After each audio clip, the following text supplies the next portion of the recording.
আজ সকালে সেনাপ্রধান জেনারেল ওয়াকারুজ্জামান প্রথমে গিয়েছেন যমুনাতে। সেখানে তিনি প্রধান উপদেষ্টা ডক্টর ইউনূসের সঙ্গে বৈঠক করেছেন এবং তারপরে চলে গিয়েছেন বঙ্গভবনে। সেখানে রাষ্ট্রপতি শাহাবুদ্দিন চুপ্পুর সঙ্গে বৈঠক করেছেন এবং এরপর একটা গুঞ্জন ছড়িয়ে পড়ে যে আসলে কি দেশে জরুরি অবস্থা আসতে যাচ্ছে কিনা। এবং তার আগের দিন যেহেতু তিনি বেলা 11টার দিকে প্রধান বিচারপতির গুলশানের বাসভবনে গিয়ে দেখা করেছেন, তো এই তিনটি ঘটনা একসঙ্গে মিলিয়ে অনেকেই জল্পনা কল্পনা করতে শুরু করেন যে আসলেই হয়তোবা দেশে একটি জরুরি অবস্থা আসতে যাচ্ছে, কারণ 1/11 কিন্তু এভাবেই হয়েছিল। বর্তমানে আইন শৃঙ্খলা পরিস্থিতি নিয়ন্ত্রণে ডক্টর ইউনূস সরকারের যে সীমাহীন ব্যর্থতা, এই ব্যর্থতার অজুহাতেও কিন্তু সেনাবাহিনী ক্ষমতা নিতে পারে, কিন্তু এরকম কিছুই হয়নি। গতকালকে সেনাপ্রধান প্রধান বিচারপতির সঙ্গে সাক্ষাৎ করেছেন অভিযুক্ত সেনা অফিসারদের বিচারের পদ্ধতিগত বিষয় নিয়ে। যেমন আমি আরো বলেছিলাম যে জাতিসংঘ মানবাধিকার কমিশন 72 জনের একটা লিস্ট দিয়েছে যে এই 72 জন সেনা অফিসার তারা গুম, খুন এবং গণহত্যায় জড়িত। এবং তারপর সরকারের সঙ্গে বিভিন্ন নেগোসিয়েশনে, বিভিন্ন আলাপ আলোচনা তদন্তে সরকার 22 জনের নাম দিয়েছে। ঠিক আছে, যেহেতু অন্যদের অপরাধ লঘু, এই কারণে ওদেরকে মাফ করে দেওয়া হলো, কিন্তু যে 22 জন একদম প্রত্যক্ষভাবে গুম, খুন এবং জুলাই হত্যাকাণ্ডের সঙ্গে জড়িত তাদের বিচার করতেই হবে। এবং দর্শক, সেনাবাহিনীর সহযোগিতা কিন্তু দরকার এই বিচার কার্যক্রমগুলি পরিচালনা করতে, কারণ পুলিশ তো ক্যান্টনমেন্টে গিয়ে আসামি হতে পারে না। তো পরে সেনাবাহিনীর সঙ্গে সরকারের একটা সমঝোতা হয় যে ঠিক আছে, এই 22 জনের বিচার করা যেতে পারে। তো 22 জনের ভিতরে একজন জেলে, মেজর জেনারেল জিয়াউল আহসান, আর 5 জন পলাতক, লেফটেন্যান্ট জেনারেল মুজিবুর রহমান সহ 5 জন পলাতক, আর বাকি 16 জন এখনো ক্যান্টনমেন্টে আছে, কর্নেল রিদওয়ান সহ। এখন এদের বিচারটা কিভাবে হবে, এখানে দুইটা মত আছে। একটা মত হচ্ছে যে যেহেতু এরা সেনাবাহিনীর অফিসার, কাজে এদের বিচার সামরিক আইনেই হবে। আবার আরেকটা মত হলো যে না, এরা সেনাবাহিনীর সদস্য হলেও এরা যখন অপরাধ করেছে তখন তারা হয় বিজিবিতে ছিল, না হয় র্যাবে ছিল। আবার জিয়াউল আহসান সে ছিল এনটিএমসিতে, আবার কেউ কেউ ছিল ডিজিএফআইতে, তারা তখন সেনাবাহিনীতে ছিল না। সুতরাং বিজিবি, পুলিশ এগুলো কিন্তু সিভিল ফোর্স, মিলিটারি ফোর্স না। সুতরাং তারা সেনাবাহিনী থেকে আসলেও যেহেতু তারা র্যাব, বিজিবির মতো সিভিল ফোর্সে ছিল, সুতরাং তাদের বিচার আন্তর্জাতিক অপরাধ ট্রাইব্যুনালই হতে হবে।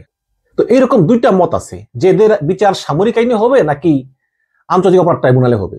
তো এই সমস্ত বিষয় নিয়ে আলাপ করতেই আসলে সেনাপ্রধান প্রধান বিচারপতির বাসভবনে গিয়েছেন। এবং একসঙ্গে কথা বললে চাপান করতে করতে অনেক কথাই হয়, তত্ত্বাবধায়ক সরকার বা অন্যান্য অনেক কিছু, কিন্তু অফিসিয়ালি সেজন্য তিনি জানেন। কিন্তু অনেকেই বলতেছে যে প্রধান বিচারপতিকে সেনাপ্রধান চাপ দিয়েছেন একটি তত্ত্বাবধায়ক সরকারের রায় দিতে, যাতে ডক্টর ইউনূস সরে যায় এবং একটি নতুন তত্ত্বাবধায়ক সরকার গঠিত হয়।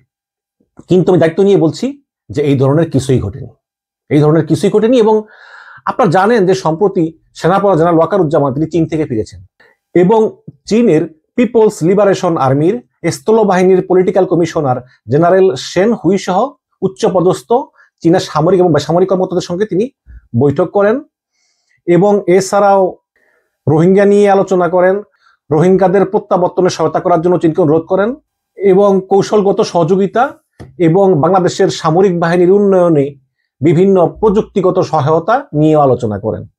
তো সাধারণত প্রধানমন্ত্রী বা সেনাপ্রধান তারা কোনো দেশ সফরে গেলে ফিরে আসলে বা যাওয়ার আগে তারা রাষ্ট্রপতির সঙ্গে বৈঠক করেন, কিন্তু এটা ডক্টর ইউনূস মানেন না। কারণ ডক্টর ইউনূস মনে করেন যে রাষ্ট্রপতি হিসেবে যে বসে আছে সেই চুপ্পু, সে হচ্ছে ফ্যাসিবাদের দোষ, সুতরাং তার সঙ্গে কথা বলার কোনো যৌক্তিকতা নাই। যুক্তি আছে, সত্য কথা, কিন্তু জেনারেল ওয়াকার মনে করেন যে রাষ্ট্রপতি পদে যেই বসুক না কেন, যেহেতু এটা একটা সাংবিধানিক পদ, আমাকে দেখা করতে হবে। সুতরাং এই চীন সফরের যে আউটকাম, এই আউটকাম নিয়ে তিনি প্রধান উপদেষ্টা ডক্টর ইউনূস এবং রাষ্ট্রপতি শাহাবুদ্দিন চুপ্পুর সঙ্গে দেখা করেছেন। এখন সেনাপ্রধান যখন ডক্টর ইউনূসের সঙ্গে বৈঠকে বসলেন, তখন এই চীন সফর ছাড়াও আরো অনেক বিষয় নিয়ে আলোচনা হয়েছে। যেমন সাম্প্রতিক সময়ে সেনাবাহিনী কর্তৃক ডাকসু সাবেক ভিপি নুরুল হক নুরের উপর যে 85 হামলা চালানো হয়েছে, এখনো নূর কিন্তু জীবন মৃত্যুর সন্দিক্ষণে। সুতরাং সরকার বলেছে যে এই ঘটনার একটা বিচার বিভাগীয় তদন্ত করে যারা দোষী তাদেরকে শাস্তি দিতে হবে। তখন সেনাপ্রধানও বলেছেন যে ঠিক আছে, আপনি তদন্ত কমিটি গঠন করুন এবং সেনাবাহিনী ওই তদন্ত কমিটিকে সর্বাত্মক সহায়তা করবে এবং যারা দোষী তাদের সামরিক আইনে বিচার হবে। এবং সম্প্রতি আইন শৃঙ্খলা নিয়ে আলোচনা করেন এবং নির্বাচন নিয়ে আলোচনা করেন, নির্বাচনে আসলে সেনাবাহিনী কি কি ভূমিকা পালন করতে পারে। বিশেষ করে ওয়াকারুজ্জামান বলেন যে আমাদের যে কোনো মূল্যেই হোক নারী ভোটারদের উপস্থিতি নিশ্চিত করতে হবে, যাতে 100% নারী ভোটার ভোট দিতে আসে।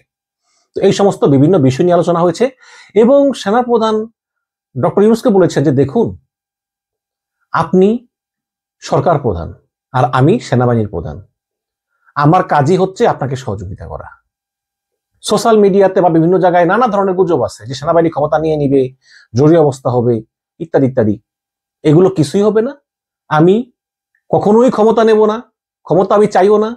এমনকি যদি আমার কোনো স্টাফও চায় ক্ষমতা নিতে, আমি সেটাও প্রতিহত করব। সেনাবাহিনী বাংলাদেশের শাসন ব্যবস্থা নিয়ন্ত্রণ করতে চায় না।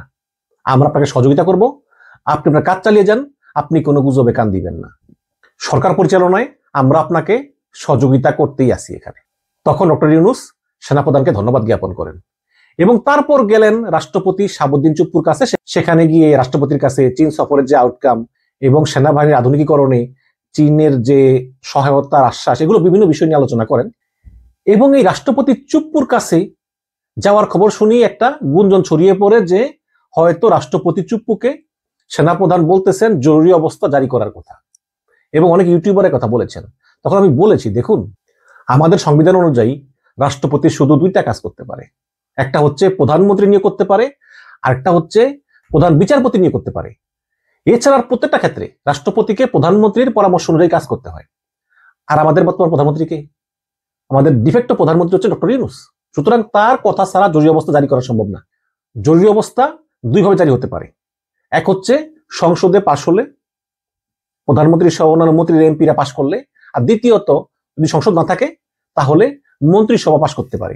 যেমন প্রধান উপদেষ্টা এবং উপদেষ্টারা বসে সিদ্ধান্ত নিল যে জরুরি অবস্থা অমুক দিনের অমুক তারিখ থেকে এত দিনের জন্য কার্যকর করা হবে, তখন এটাকে গেজেট আকারে প্রকাশ করে মন্ত্রী পরিষদ সচিব সই করে এটা রাষ্ট্রপতির কাছে পাঠায়। তখন রাষ্ট্রপতি সাইন করে, আর যদি সাইন নাও করে তাও সমস্যা নাই।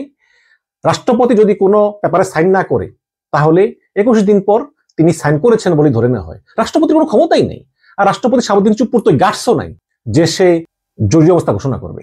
তো এখন এই সমস্ত কথাবার্তা যারা ছড়ায় তারা আসলে একটা প্যানিক সৃষ্টি করতে চায়, মূলত এটা কিছুই না। এবং আমরা আশা করি যে বাংলাদেশে যত অস্থিরতা হোক না কেন, সেনাবাহিনী ক্ষমতা টেক ওভার করার সম্ভাবনা জিরো। বিশেষ করে যতদিন সেনাবাহিনীর প্রধান হিসাবে জেনারেল ওয়াকারুজ্জামান দায়িত্ব পালন করে ততদিন পর্যন্ত বাংলাদেশে সেনা শাসন হওয়ার কোনো সম্ভাবনা নেই। এবং আমরা ভাগ্যগুণে এমন একজন সেনাপ্রধান পেয়েছি।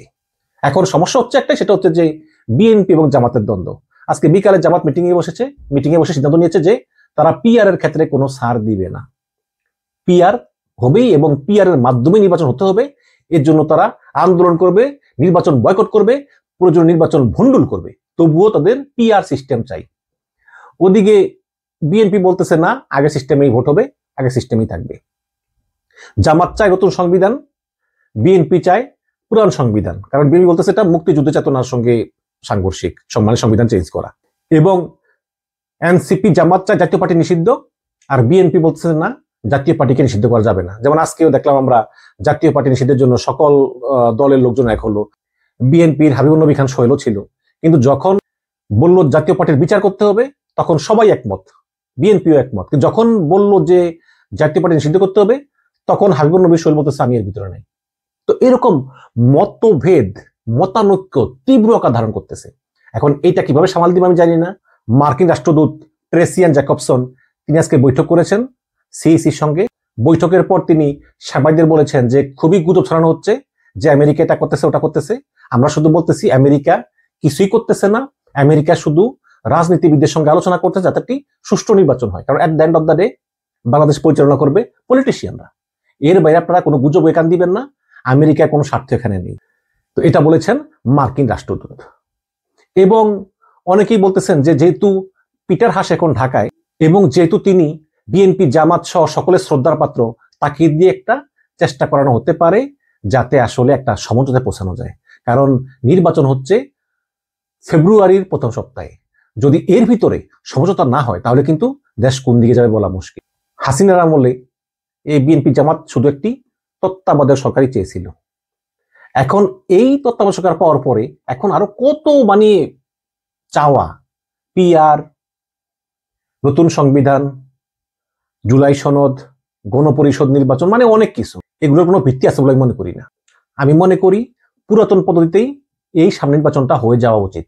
কারণ দেশে যে অস্থিরতা, আইন শৃঙ্খলার যে অবনতি এবং সরকারের যেই পদে পদে ব্যর্থতা, এগুলো থেকে দেশকে মুক্ত করতে হলে একটি গণতান্ত্রিক নির্বাচিত সরকারের কোনো বিকল্প নাই। এবং এই গণতান্ত্রিক সরকার যাতে আসে, যাতে নির্বাচন সুষ্ঠুভাবে হয়, এর জন্য সর্বত সহায়তার আশ্বাস দিয়েছেন জেনারেল ওয়াকারুজ্জামান। এবং এই আশ্বাস দেওয়ার জন্যই তিনি আজকে ডক্টর ইউনূস এবং রাষ্ট্রপতি চুপ্পুর সঙ্গে দেখা করেছেন। ধন্যবাদ।